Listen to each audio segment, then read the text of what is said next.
Are you a talented footballer with the potential to go all of the way, but you've never been spotted or had a trial? Well, all you need to do is check out a brand new innovative business that I've started with my partners called Scout Size. It gives you a chance to get spotted by our network of scouts to try and get you a trial at a professional club.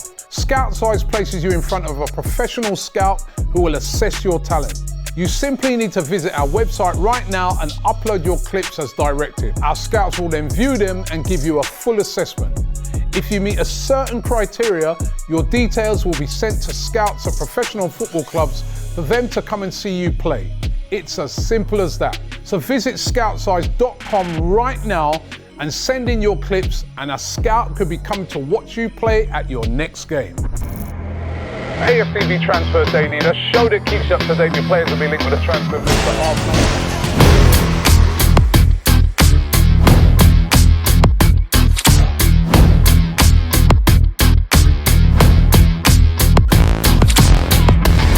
Hi and welcome along to AFTV Transfer Daily, the show that keeps you up to date with players that have been linked with a summer transfer move to Arsenal. Don't forget the code SE50 for all you potential players out there who are looking to get scouted.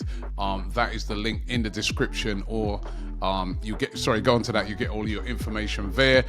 The transfer window hotting up for Arsenal. Lots of excitement around over the past couple of days because of this big link to Viktor Gyökeres. Exciting. This would be the first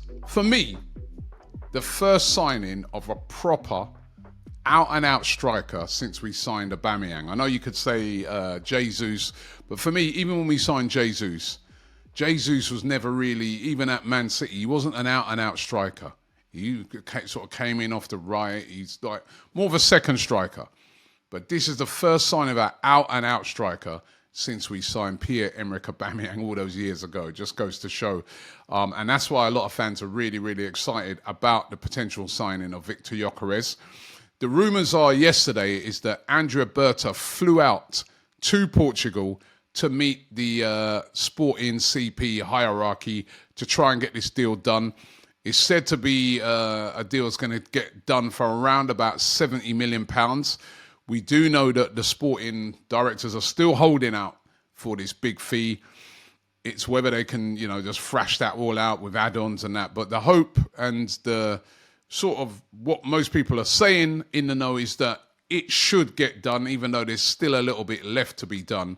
It should get done. Berta has been working on this one. We've got to give him a lot of credit for this. He was secretly out in Portugal last week, holding talks with Viktor Gyökeres, face-to-face talks, thrashed out all the personal terms and got an agreement on a 5-year deal. He's been working in silence. That's the best way to do it. And he could be on the verge of pulling off something really, really big. Something else that's really, really interesting and shows you, well, a couple of things actually, that are big indicators that this deal is on the verge of getting done is number one, Viktor Gyökeres was supposed to return back to training yesterday with Sporting, 7th of July. He didn't return back to Sporting into anticipation of getting this deal done. And the second one, which is even more telling, is that Sporting are reportedly on the verge of making the signing of a striker. And that's the Colombian forward, Luis Suarez, from Almeria, a team that plays in the Spanish second division. He was actually the top scorer in the Spanish second division last season. He is set to be the replacement for Viktor Gyökeres, and they are on the verge of signing him. So all the signs are pointing towards Gyokeres joining Arsenal. Just got to wait and see. Things can happen. Things will fall apart. Players can fail medicals. Listen, it's not done yet until, as Yardi's always telling me on the Buyers Premier League show, until he sees that pen in the hand of the player and he's signing that contract. That's when he's convinced. But this one is still looking good for Viktor Gyökeres to become an Arsenal player.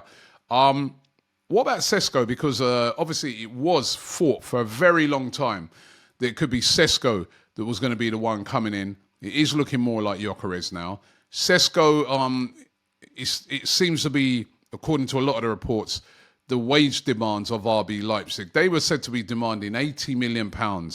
I'm really playing hardball over the fee as well.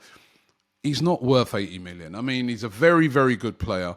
He's an up-and-coming player. His ceiling is high, but 80 million is what you pay for someone who's already scoring lots and lots of goals. That's more than, say, for instance, being asked for Victor Osimhen. It's more than what they're asking for Gyokeres. It's more than what, I mean, that's a really high fee. You can see why Arsenal were not keen on this. Al Hilal, by the way, according to Hands of Ozil today, he claiming that Al Hilal are looking to make a big bid to try and get Šeško. Whether he'll want to go and play over in Saudi is another matter.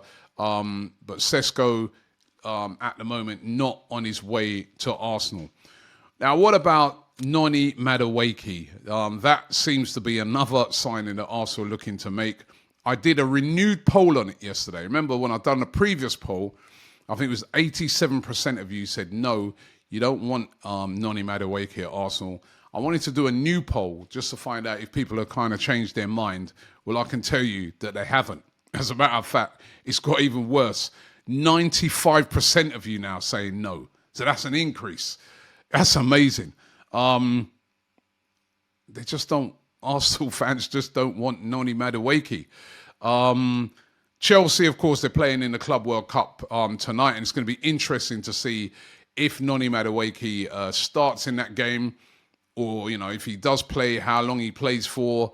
Do they leave him out because of this potential move?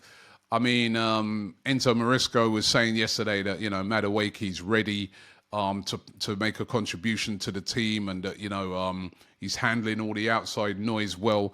It's going to be really, really interesting to see how many minutes he does play, if at all, tonight.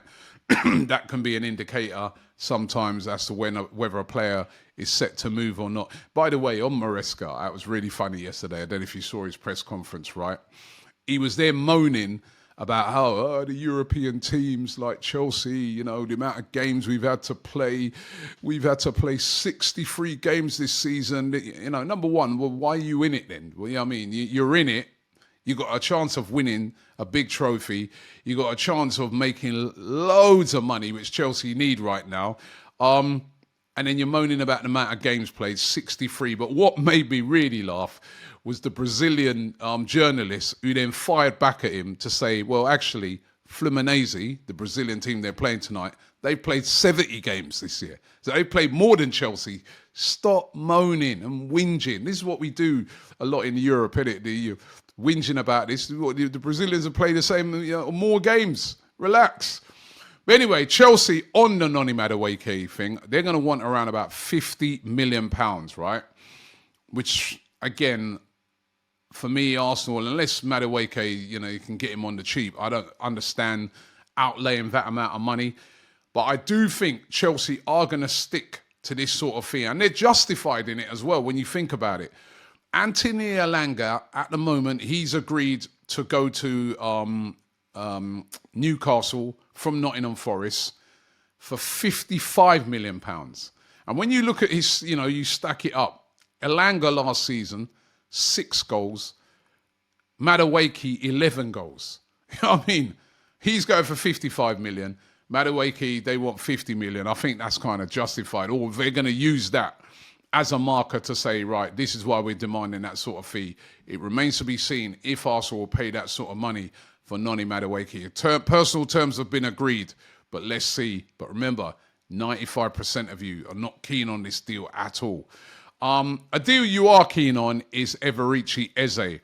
Now, The Independent, they're reporting today that Arsenal are working on a deal to sign Eberechi Eze. Remember, Crystal Palace have a release clause of £68 million for Eberechi Eze. Absolutely top-class player.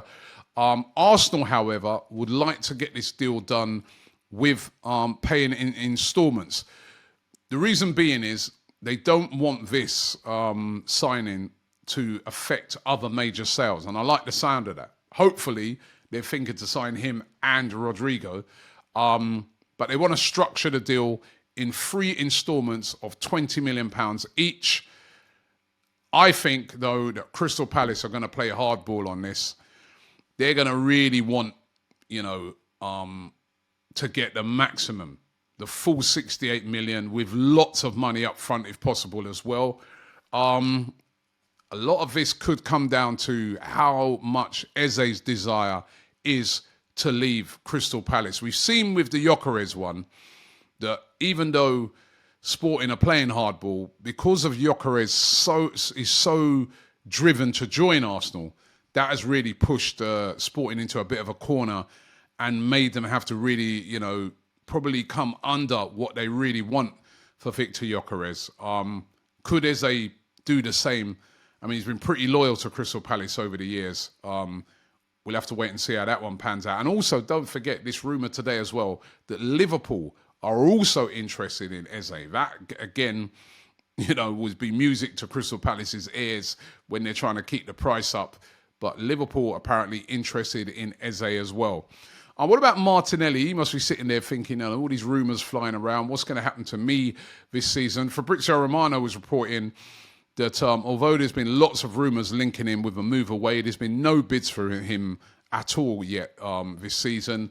And no talks regarding his future from other clubs. I mean, there was this rumour that Al Nassr were putting a huge bid in for him. There's been no bid from Al Nassr. And reportedly, Martinelli wants to stay at Arsenal, sees his future at Arsenal. Why wouldn't he? He's a main player at Arsenal, and it's a World Cup year. You don't want to be in this upheaval thing. And I think I'd love to see Martinelli stay at Arsenal as well. As I reported on yesterday's show, it's probably more likely that Trossard leaves. Trossard being linked with a move to Fenerbahce, but at the moment, Martinelli looks like he's staying at Arsenal. And finally, Igor Tyjon. I spoke about this player probably about a month ago when we first started doing the Transfer Daily Show. He's a young kid who plays for Blackburn, who Arsenal have been very, very interested in signing. They're looking for lots of top talent. He's only got a year left on his contract. Arsenal have been trying to sign him and reportedly put an offer in to Blackburn of £1 million plus add-ons, but this has been rejected by Blackburn. They are looking for a bit more money.